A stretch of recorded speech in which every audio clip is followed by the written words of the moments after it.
Welcome to Let's Read Mobile, presented by the Boys and Girls Clubs of South Alabama. I'm Barbara Pinter, and I'd like to read you one of my favorite stories. The story itself is David and Goliath.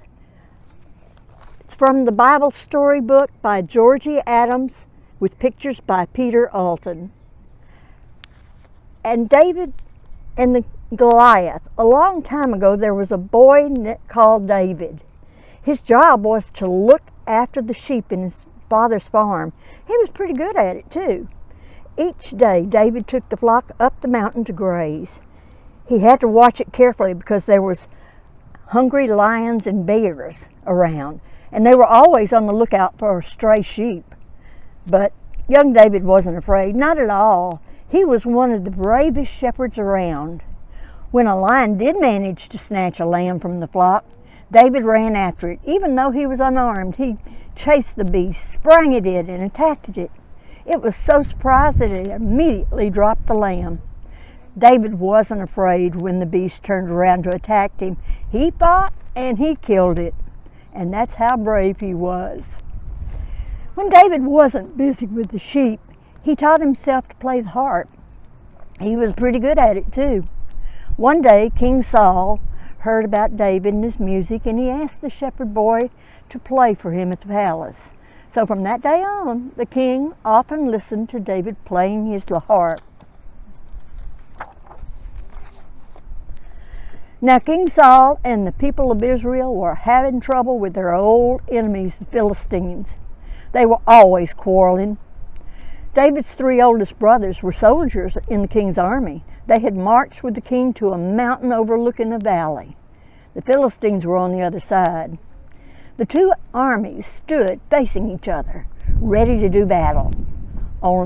This time things were different. The Philistines had a soldier called Goliath, who was a real giant of a man. He was enormous. He wore a suit of heavy armor and a shield as big as a door. To make matters worse, Goliath kept shutting up and down the King Saul's army, shouting at the top of his voice.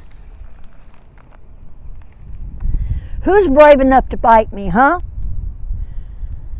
Who's going to kill me?" He laughed. "Strike me dead and we will be your slaves. But if I win, victory will be ours and you will be our slaves." He went on and on like that for weeks. It was terrifying. Nobody dared to go near him. At home, David wondered how his brothers were.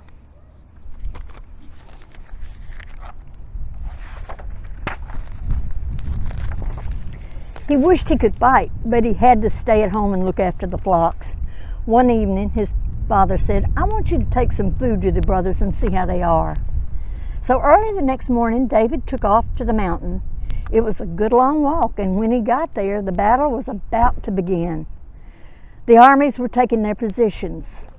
David found his brothers, and they pointed to Goliath.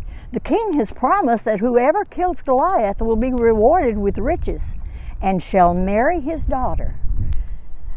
But there is no one brave enough to challenge him." "Oh, yes, there is," said David. And he went straight to the king. "I'll fight Goliath for you." At first the king refused. "You're just a boy. I have killed lions and bears to save my father's sheep. God has protected me then, and he will save me from the giant." The king wasn't too happy about it, but he agreed to let David try. He looked at David dressed in a thin tunic and said, "You want to wear my armor?" David tried it on, but everything was much too big. He couldn't move a step. So he took it all off, thanked the king, and said he would fight in his own way. At a nearby stream, David chose 5 smooth, round rocks and put them in a bag. Then he picked up his sling and went off to meet Goliath. The giant could hardly believe his eyes when he saw David. He had waited 40 days for the king to choose somebody to fight him. And now he was sending a boy. Goliath roared with laughter. The sound was deafening. But David wasn't afraid.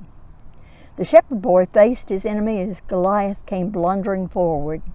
"Come on," jeered Goliath. "I'm going to enjoy feeding you to the birds." "You'll have to come out to fight with a sword and a spear," David said boldly. "I have come in the name of the Lord." As Goliath moved toward him, David reached into his bag, took out a stone, and put it in his sling. He whirled it around so fast you couldn't see it spinning. Then he took aim and let the stone fly. His aim was good. The stone smashed into the middle of the giant's head. With a dreadful cry, Goliath crashed to the ground and lay there dead. The Philistines gasped.